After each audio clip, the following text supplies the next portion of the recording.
Hi everyone, it's Nisha. So today I wanted to talk to you about the Fenty Beauty Pro Filter Soft Matte Powder Foundation.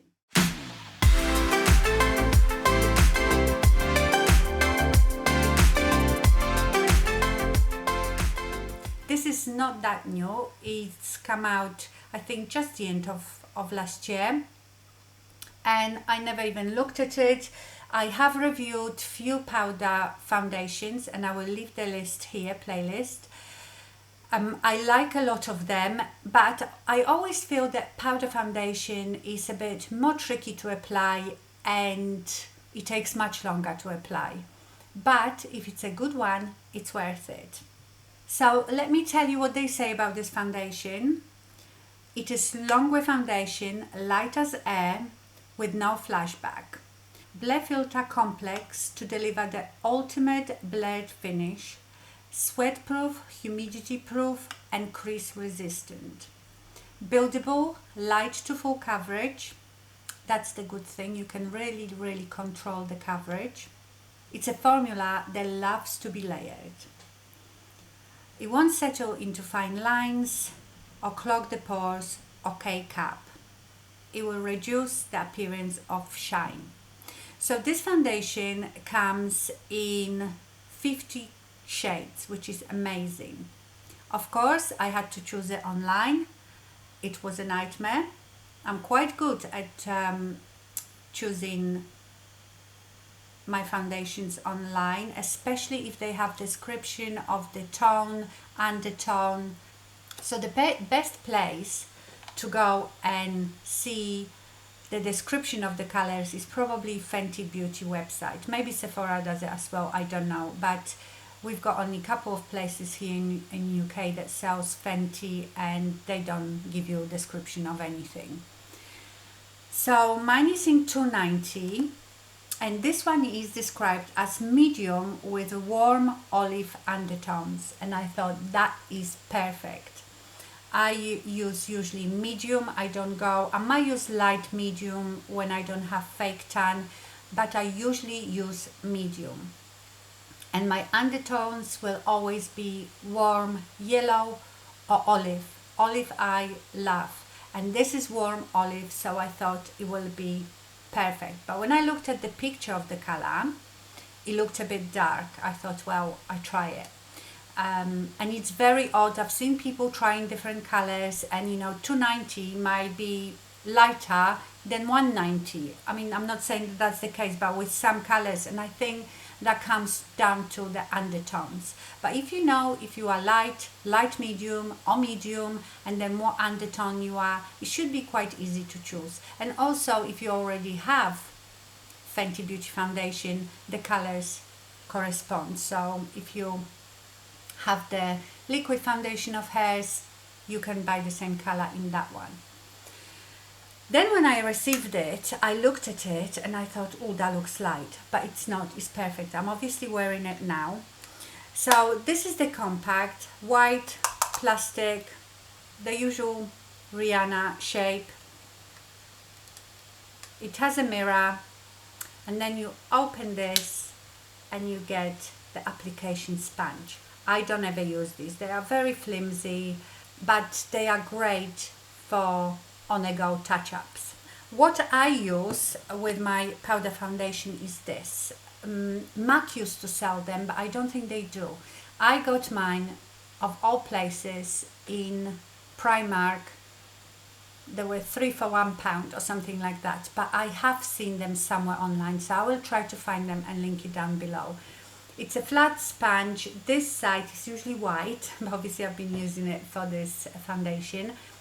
It's slightly hairy, and this side feels just like a normal makeup sponge, like, I don't know, beauty blender or something.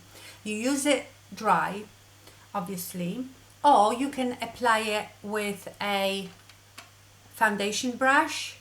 Depends what coverage you want. The denser the brush, the more coverage. The fluffier the brush, the less coverage. But I will show you in a minute my tips and tricks for applying any powder foundation, really. Okay, so let's jump in straight into application. I have been using this foundation for a few days now. and I can confirm that it doesn't settle in your line. It is very light, but there are things that make it problematic. Not problematic, but you know, I think this foundation is probably more suited to combination to oily skin.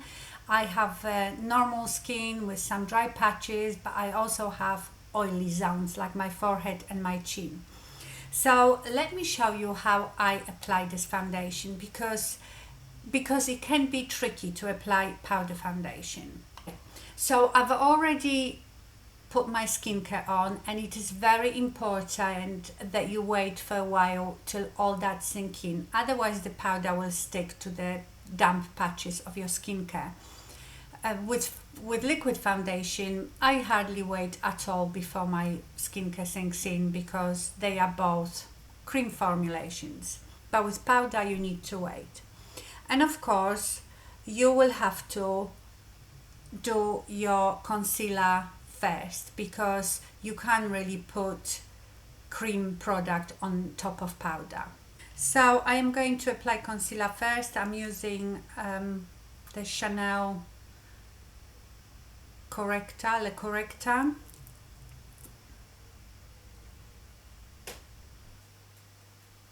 I always put a bit on my nose and on my eyelids. Today I'm just going to use my finger.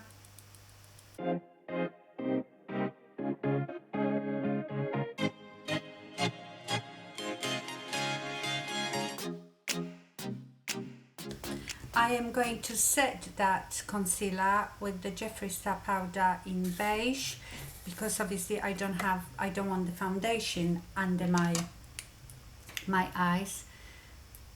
This is Wayne Goss brush number 2, 02. So I'm going to lightly set my eyelids and my concealer.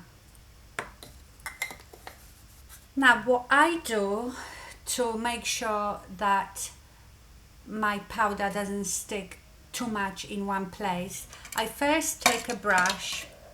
This is the IT Cosmetics Heavenly Luxe brush.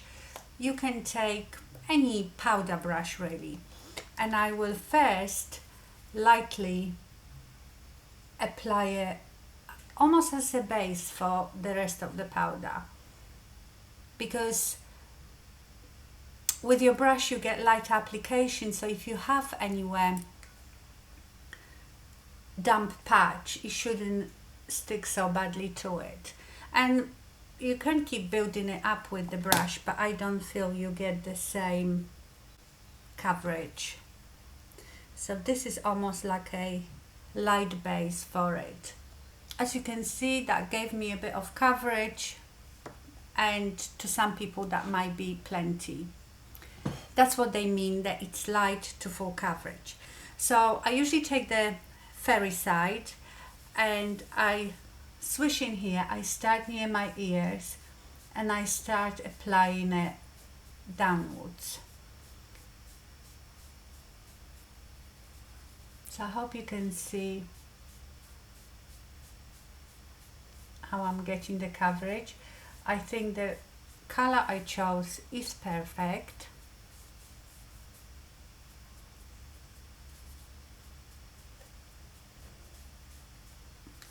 I just feel that applying powder foundation it takes much longer. It's a palaver, because obviously you have to work in smaller areas.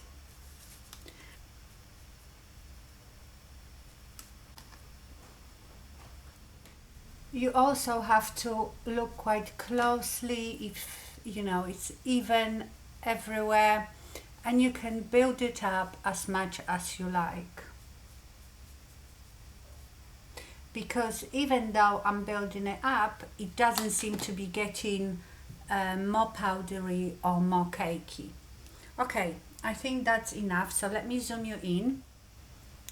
So here it is. Can you see it's virtually invisible, and it is very light, and it doesn't look powdery. It looks really, really pretty. Is that close enough? I've got today my zoomy lens.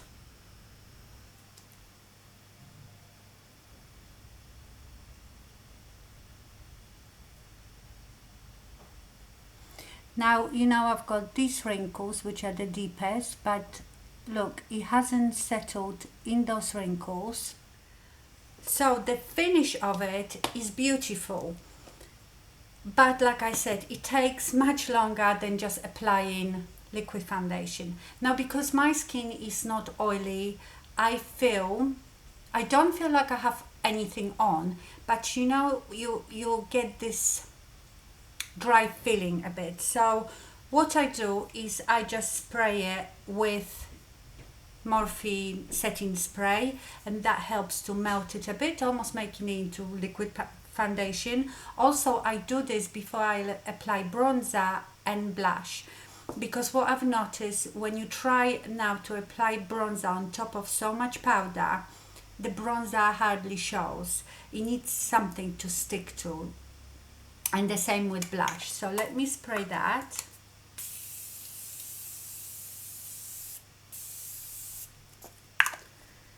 My lovely portable fan.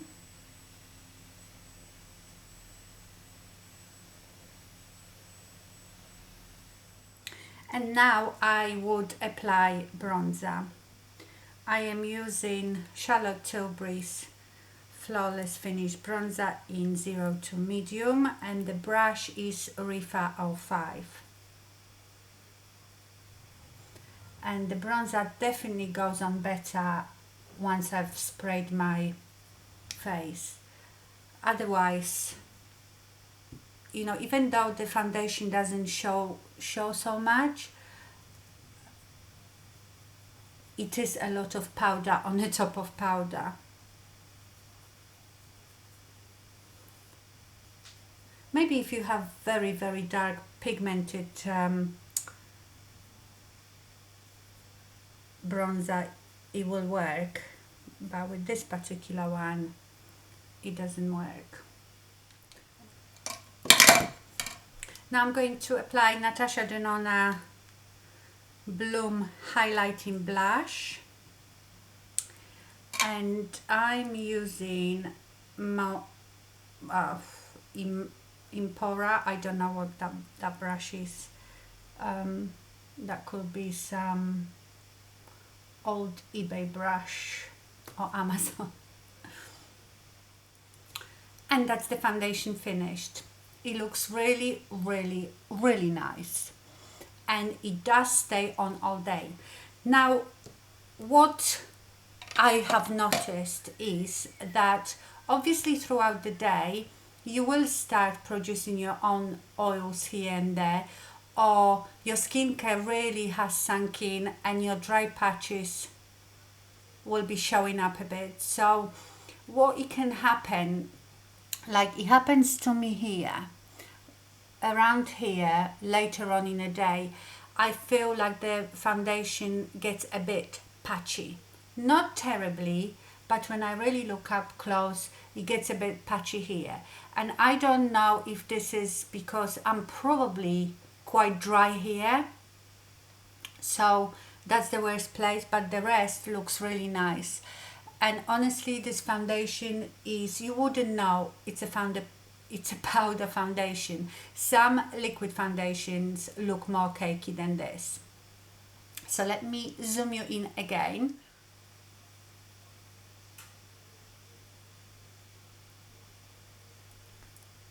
Wouldn't you say that it looks like I don't even have foundation on?